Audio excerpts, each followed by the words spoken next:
Felipe, apesar do resultado negativo, o que você enxergou de positivo? Pode ser em relação ao desempenho coletivo e individual também.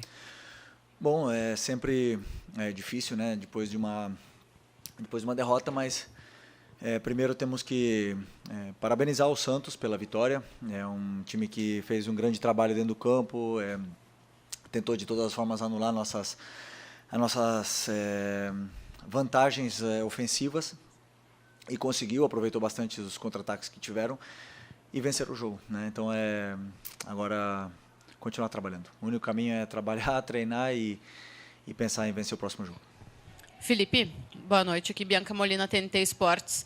Em boa parte do jogo, para não dizer em todo, o Flamengo ele dominou, ele controlou, teve as ações, muito mais posse de bola, mas mais uma vez esbarrou naquele pequeno detalhe do último terço, a dificuldade de construir e finalizar todas as jogadas. Queria saber qual é a tua leitura, por que o time tem encontrado esse tipo de dificuldade, ainda mais contra um Santos, que apesar de ter construído a vitória, hoje tinha uma estratégia que era praticamente deixar a bola de fato com vocês e jogar pelo contra-ataque. Obrigada.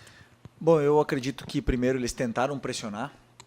A gente viu no começo do jogo, eles saíram jogando uma também, a gente tentou pressionar, eles conseguiram sair jogando e depois eles tentaram e a gente conseguiu sair muito bem dessa primeira pressão deles e acabamos dominando e defendendo com a bola, né? Tendo a posse, tendo o domínio, e eu concordo contigo onde você fala que no terço final, né, na área do Santos, eu acho que é onde faltou um pouco mais de agressividade, para a gente finalizar as jogadas, um pouco mais de coragem para arriscar mais cruzamentos, para chutar de fora da área, ou até mesmo 1 contra 1, num time que estava tão bem defensivamente, né? Um time que está muito bem trabalhado pelo Kleber.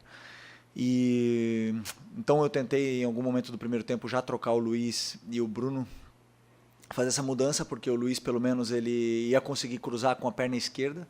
Tentei isso, mas mesmo assim o Santos estava bloqueando bastante nossos movimentos e nossos cruzamentos. E as nossas entradas na área, e acabamos que criamos esse volume, mas não conseguimos converter isso em ocasiões, em chances de gol, né? Então, agora vamos analisar realmente o que podemos fazer de diferente para poder superar esse tipo de defesa. Felipe, aqui, Isabelle Costa, do canal Gold. É óbvio que tem um carinho ali por parte de você com o Neymar, até deu para ver muitas movimentações e interações dele com você. Até teve uma hora no gol, não sei, acho que até o momento para você confirmar que depois do gol ele comemora, olha para você e fala, eu falei. Teve alguma coisa nesse sentido de ter provocação entre vocês? E queria saber também se teve alguma estratégia para poder pensada em cima do Neymar, né? Porque a gente sabe que é um jogador letal e que pode acabar com o jogo como fez. Teve alguma estratégia? E queria que você pudesse falar também sobre essa troca que você teve com ele. Bom, um jogador extraordinário, um grande amigo, ex-companheiro de seleção, tenho uma amizade muito grande, muito boa com ele, e é um privilégio para o futebol brasileiro que ele esteja jogando aqui novamente, né? Uma pena que hoje ele conseguiu decidir o jogo para o Santos, conseguiu...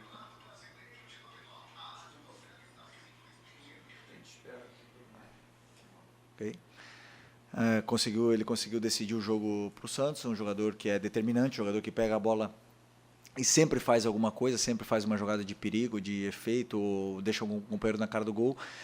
E esse tipo de jogador, obviamente, que tentamos ter um cuidado especial. Primeiro, não deixar ele ter tempo, que não deixar ele receber, sempre ter gente em cima.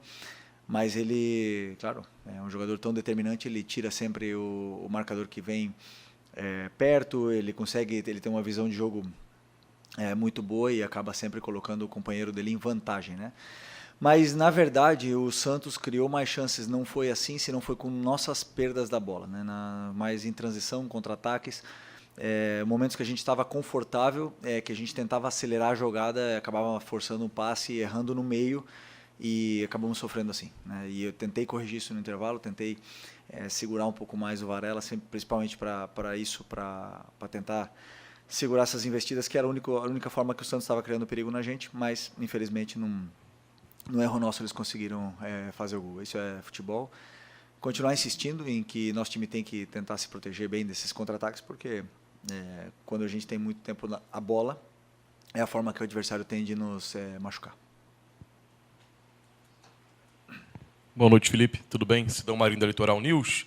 Hoje você colocou o Wallace no segundo tempo. Queria te perguntar se, na estratégia com o Wallace era a minutagem que você já esperava, se daria para dar um pouco mais de tempo para o jogador, e que explicasse também o motivo de não utilizar o Matheus Gonçalves dentro do gramado. É um jogador que tinha um negócio com o Cruzeiro, mesmo disse, vai ficar no Flamengo, disse que vai batalhar para ganhar o espaço dele, mas que obviamente quer jogar. Ele tem treinado bem? Qual o motivo de não ganhar a oportunidade? Obrigado. Bom, primeiro o Wallace é o jogador que tem entrado muito bem, tem correspondido sempre que a gente precisou em inúmeras e diversas posições dentro do campo.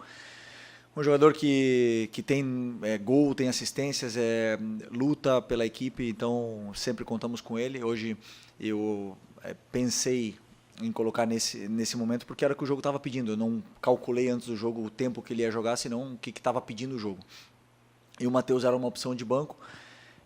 No momento que a gente tomou o gol, eu só tinha mais uma troca e optei por colocar o Juninho para ter 2 atacantes dentro da área, porque a gente ia chegar com certeza mais por fora, porque o Santos ia se fechar muito por dentro, né? Então esse foi o pensamento. O Matheus, né, como eu já também falei na outra entrevista, muito nobre da parte dele, de ele querer jogar. Essa semana ele treinou quase toda semana com o Sub-20, é um menino que sempre treinou bem, sempre treina bem, e agora com essa sequência de jogos, com certeza ele vai ter oportunidades para poder demonstrar e falar no campo. Felipe, tudo bem? Boa noite. Gabriel Orfa, canal Paparazzo Rubro Negro. Felipe, não tem como não te perguntar, hoje é o segundo jogo que o Pedro fica de fora, o Pedro não é relacionado. Eu queria saber um pouco de você, como é que foi a semana, o que rolou durante a semana. A gente teve notícias de uma possível reunião entre vocês, interna no grupo. Eu queria saber como foi a semana, o motivo, novamente, da ausência do Pedro, e se agora que o Bruno Henrique está suspenso contra o Fluminense, tomou o 3º amarelo hoje, se você conta com o retorno do Pedro para o fim de semana. Obrigado. Bom, o assunto do Pedro é um assunto já encerrado, um assunto que eu já falei tudo que tinha que falar na coletiva, ele também já se posicionou, é um assunto encerrado, agora só a única coisa que nos resta é trabalhar os dois e poder ajudar o Flamengo. Felipe, apesar de ser um assunto encerrado, só quero uma questão que não tem nem muito a ver com o Pedro, tem mais a ver com o departamento de futebol. O jogador soltou uma nota, na nota ele se mostra totalmente chateado com o departamento de futebol por aquela conversa vazada de um membro do departamento de futebol oferecendo um jogador num valor muito abaixo até do que a gente costuma pensar em uma venda dele do Flamengo. Na sua coletiva do sábado, você sugeriu a ele que ele procurasse os companheiros e pedisse desculpa pelo comportamento dele no treino. Queria saber se você também sugeriu aos membros do departamento de futebol, ou ao membro do departamento de futebol, ou o chefe do departamento de futebol, que conversasse com o Pedro para tentar resolver essa situação e, quem sabe, até pedir desculpa para o jogador. Obrigado. Bom, sinto muito, eu repito, né, um assunto do meu caso totalmente encerrado. Prefiro não opinar sobre isso é um assunto para o pessoal da diretoria, para você fazer diretamente para eles. Sobre isso, da minha parte técnica, o que eu falei já está totalmente encerrado. Felipe, aqui, tudo bem? Eu queria falar um pouquinho sobre essa sequência agora do Campeonato Brasileiro, olhando um pouco para frente. Essa é só a segunda derrota em 13 jogos, enfim, é um campeonato muito longo. E sempre em entrevista coletiva, os treinadores falam, né, da importância de vencer em casa. Às vezes o empate fora também é bom. Hoje, enfim, acabou sendo uma derrota, mas queria que você falasse um pouco sobre essa sequência, porque agora o Flamengo tem a liderança ameaçada, né? O Cruzeiro joga amanhã, enfim. Queria saber se você fica ali olhando a tabela, fica fazendo conta, tem clássico com o Fluminense, que é o próximo jogo. Você, como treinador, fica observando muito isso, fica se prendendo a isso ou deixa rolar e não olha tanto para a tabela? Não, olhamos os resultados que acontecem. Por exemplo, hoje já tem outros jogos, olhamos os outros resultados e vemos como estamos, mas a única coisa que está ao nosso alcance é fazer a nossa parte, né? Então hoje infelizmente não fizemos a nossa parte. É um daqueles jogos onde o adversário conseguiu vencer na sua casa, um jogo que daqueles, infelizmente, né, achávamos que poderíamos conquistar pontos aqui dentro, mas sempre é muito difícil jogar aqui na Vila, num time tão bem treinado e com um jogador tão determinante como o Neymar. Então, esses jogos se entende com que não normal, mas que pode acontecer de você perder algum ponto. Mas o campeonato é muito longo, como você falou, nós temos que rapidamente reerguer e levantar o ânimo, que temos um clássico domingo, um adversário que também vem muito motivado, né, do grande Mundial que fez e nunca é fácil jogar contra o Fluminense. Felipe, boa noite. Guilherme Lesnock do Lance. Eu queria que você falasse um pouquinho mais sobre o Neymar. Ele fazia tempo que ele não jogava mais de 80 minutos. Hoje ele jogou quase o tempo inteiro. Você, como você conhece ele de antes, queria que você falasse um pouquinho. Esse o Neymar de hoje pode ser um Neymar na seleção brasileira? Você acredita que as partidas que o Neymar fez, como hoje, pode levar novamente para a seleção brasileira? Uma pergunta mais pessoal, pelo que você conhecer ele. Todo mundo sabe a qualidade que o Neymar tem, o importante que ele é para o nosso futebol. E hoje eu vi o Neymar fisicamente num nível de Série A. A gente via nos duelos, via nas recomposições, até mesmo ele defendendo e pressionando os nossos zagueiros. Coisa que não vinha fazendo antes dessa pausa, né? É claro, normal depois de tanto tempo parado. Acredito que uma lesão tão grave, tão séria como a que ele teve, sempre como é que fala? Irá requerer cuidados sobre essa parte muscular e também do joelho dele. Mas é um jogador que, quando está bem, ele faz a diferença.